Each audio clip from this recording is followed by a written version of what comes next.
Hello दोस्तों, आप सभी का आपकी यूट्यूब चैनल में स्वागत है। चलिए तो हम अपनी इस सीरीज को आगे बढ़ाते हुए यूजीसी नेट परीक्षा दिसंबर 2011 की इतिहास सब्जेक्ट की द्वितीय प्रश्न पत्र को हल करते हैं, जिसमें आपका पहला क्वेश्चन है, सिंधु घाटी के लोगों को किस खेल की जानकारी थी?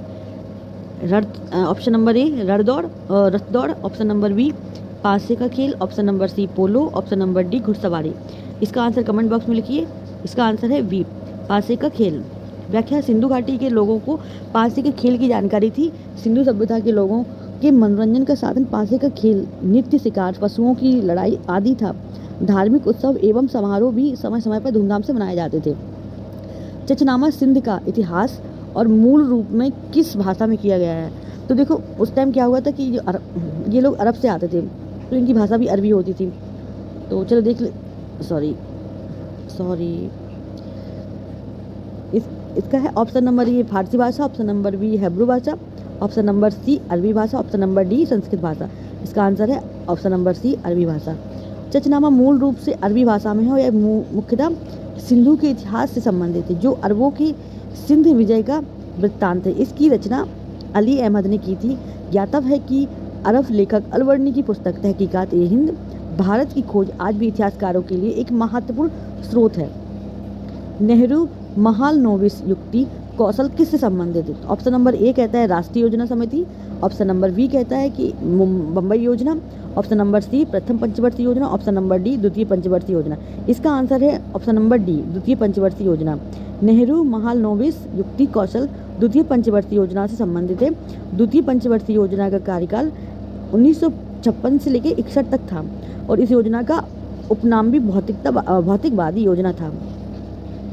नीचे दिए गए कथन कारण को हमें देखना है। तो इसमें कथन क्या कहता है कि प्रारंभिक आर्य आदिवासी सिंधु नदी तथा इसकी उपनदी द्वारा प्रतिनिधि के जाने वाली 7 नदियों की जमीन पर आधिपत्य स्थापित करने में संलग्न थे।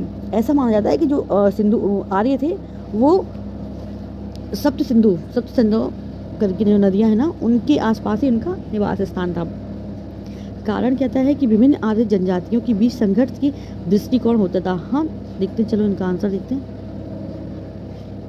इसका आंसर है ऑप्शन नंबर डी। ए और आर दोनों सही हैं और इनकी व्याख्या भी करते हैं।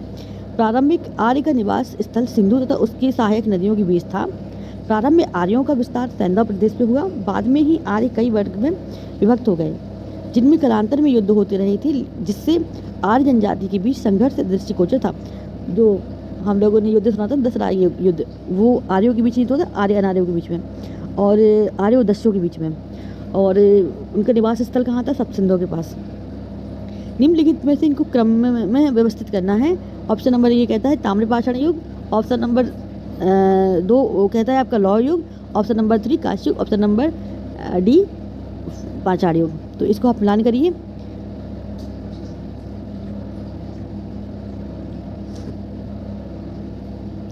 इसका आंसर होगा आपका, जैसे सबसे पहले आएगा आपका पाषाण युग। देखो इसको तो समझ में आ रहा है ना, आंसर में देख के बता सकते हैं हम लोग।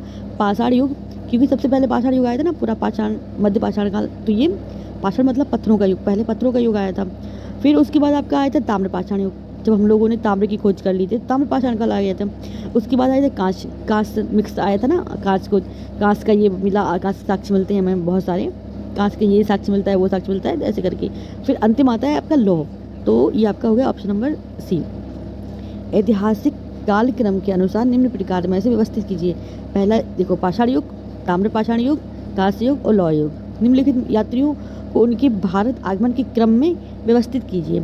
Option number A Bernier, option number 2 Ibn Battuta, option number 3 Hiuen Tsang, option number 4 William Hodges. तो इसको देखो मिलाना बहुत ही आसान है। सबसे पहले होइसांग आया था। होइसांग कब आया था? ये हर्ष के टाइम पे आया था। तो इन सबसे पुराने कौन है? हर्ष। तो हर्ष के टाइम पे आया था। फिर कौन आता है? इब्न बतूता, ये आता है एमबीटी के टाइम पे आता है। फिर आता है आपका वर्नियर आता है, ये शाहजहाँ और औरंगजेब के आसपास। ये आपका विलियम हॉजेज, ये अभी आया था, मतलब मॉडर्न इंडिया में।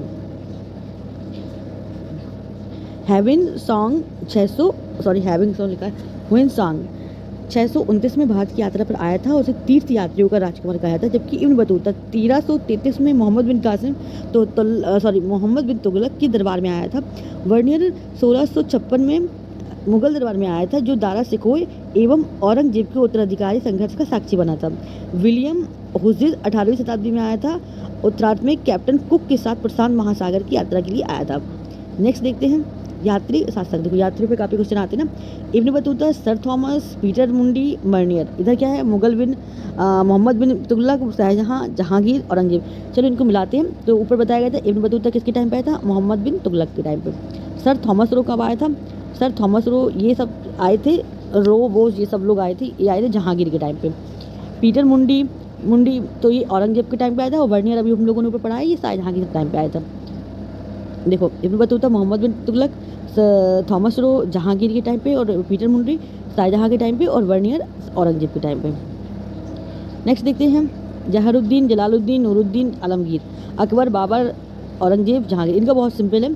देखो इसको ऐसे याद कर सकते हैं, जो जहरुद्दीन है बाबर का रियल नेम है, ये रियल नेम है और ये उनकी उपाधियाँ हैं। तो जो बाबर है इसका रियल नाम जहीरुद्दीन है। इसको ऐसे याद कर सकते हैं कि बाबर की मृत्यु जहर से हुई थी। ऐसा माना जाता है कि बाबर की हुमायूंनामा में बाबर की बताया गया बाबर की मृत्यु इब्राहिम लोदी की मां ने जहर देने से हो गई, तो उससे जहरुद्दीन से ऐसे याद कर सकते हैं। फिर जलालुद्दीन का तो पता ही है, अकबर का है।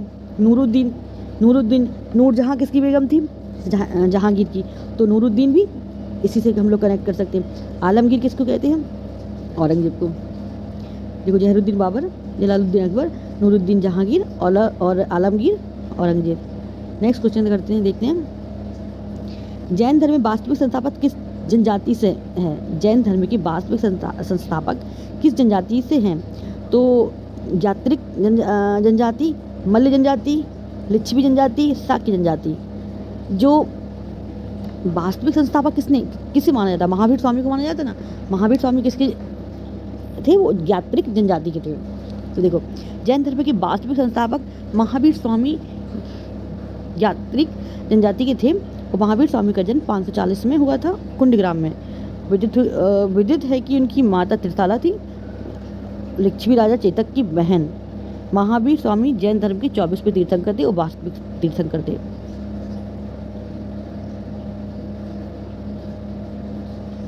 निम्नलिखित में से अशोक शिलालेखों में ब्राह्मी लिपि का प्रयोग नहीं किया गया था।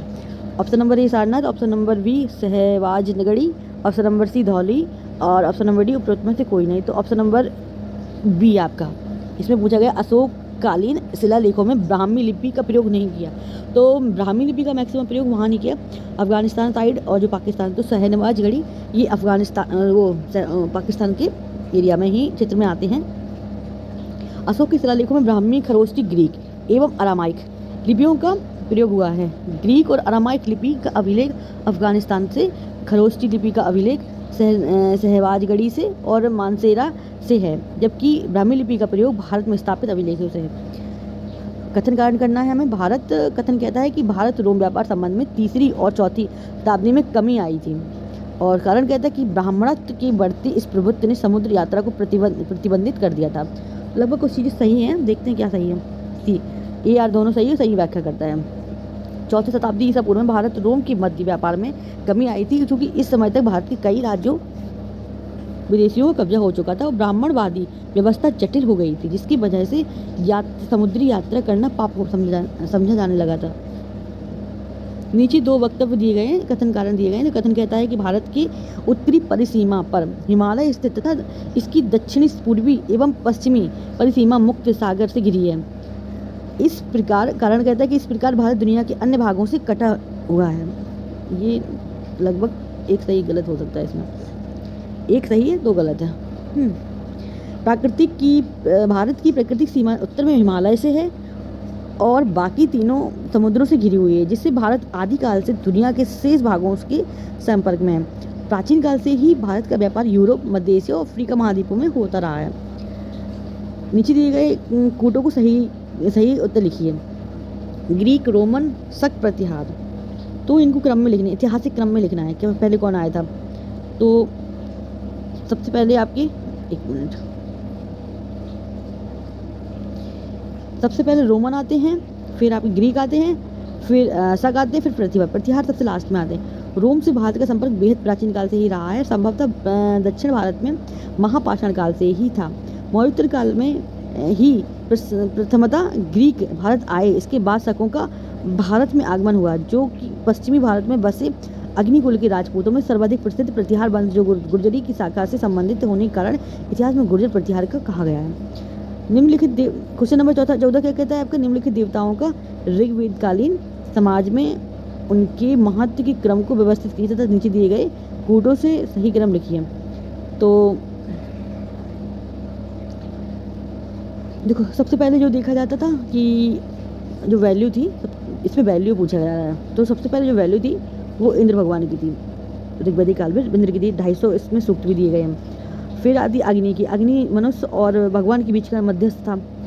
फिर वरुण आते हैं, तो वरुण पानी के देवता थे, मरुद हवा के देवता थे, आंधी के देवता थे। वैदिक काल के क्रम में इंद्र पहले हैं, फिर अग्नि है, फिर वरुण है, फिर वरुण के बाद सोम है, फिर मारुत है, वरुण के बाद सोम है, फिर मारुत है, फिर परेजन है। ऋग्वेद के सबसे महत्वपूर्ण देवता इंद्र थे, जिन्हें पुरंदर भी कहा गया है। इंद्र की स्तुति पर 250 युक्त सूक्त मिलते हैं। ऋग्वेद के दूसरे महत्वपूर्ण देवता अग्नि है, अग्नि की स्तुति में 2 सूक्त मिलते हैं। तीसरे देवता वरुण हैं, जो जलनिधि के प्रतिनिधित्व करते हैं। मारुत आंधी तूफान के देवता हैं। क्वेश्चन नंबर 15 कहता है कि आपका सूची मिलान करना है। श्रौत सूत्र धार्मिक तथा लौकिक विधि एवं प्रशासन, गृह सूत्र महाबलिदानों को संपन्न करने के नियम। सी कहता है धर्म सूत्र दैनिक जीवन में संबंधित समारोह के लिए निर्देशन। शुल्क सूत्र कहता है कि बलियों वेदियों तथा अग्नि वेदियों की माप की निर्माण संबंधित नियम। तो ये तो डी का तो बिल्कुल सही है, इधर मिलाते हैं हम लोग। श्रौत सूत्र कहता है कि महाबलिदानों को संपन्न करने के नियम है। और गृह सूत्र कहता है कि दैनिक जीवन में से संबंधित समारोह के लिए। धर्म सूत्र कहता है कि धार्मिक और लौकिक विधि एवं प्रशासन है। शुल्क सूत्र कहता है कि बलि वेदियों और अग्नि वेदियों की माप तथा निर्माण संबंधी नियम है। तो आज के लिए हम 15 क्वेश्चन करते हैं, बाकी के कल करेंगे। देखने के लिए आपका बहुत बहुत धन्यवाद।